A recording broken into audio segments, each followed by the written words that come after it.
Pemirsa, terdapat penurunan jumlah siswa asal sekolah menengah atas SMA dengan kurikulum merdeka yang diterima perguruan tinggi melalui jalur seleksi nasional berdasarkan prestasi atau SNBP.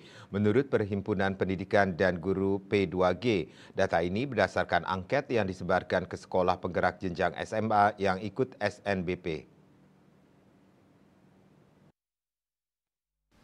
Kepala Bidang Advokasi Guru P2G, Iman Zanatul Hairi, dikutip dari kantor berita Antara, Kamis 18 April mengatakan ada penurunan drastis khususnya terhadap sekolah-sekolah penggerak Angkatan 1 jenjang SMA yang sudah menerapkan kurikulum merdeka sejak 2021.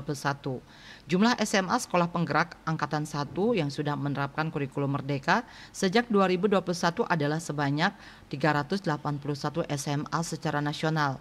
Angka tersebut diisi oleh sampel 10% dari total populasi. Sebanyak 38 sekolah penggerak mengisi angket sebagai evaluasi pelaksanaan SNBP 2024 dan didapatkan fakta bahwa terjadi penurunan jumlah penerimaan siswa jalur SNBP 2024. Berdasarkan hasil data angket yang dijaring P2G secara online terhadap SMA yang sudah menerapkan kurikulum merdeka sejak 2021, ada 38 sekolah mengalami penurunan drastis dalam penerimaan PTN jalur SNBP. Sebagai contoh seperti siswa SMAN 1 Cikampek Karawang yang lulus SNBP 2023 sekitar 21 siswa.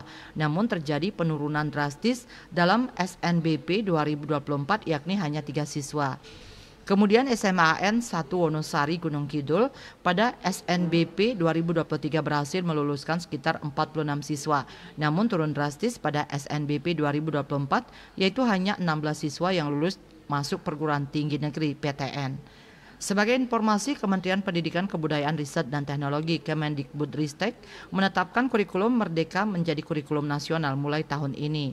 Penetapan tersebut dilakukan melalui penerbitan Permendikbudristek nomor 12 tahun 2024 tentang kurikulum pada pendidikan anak usia dini, pendidikan dasar, dan pendidikan menengah.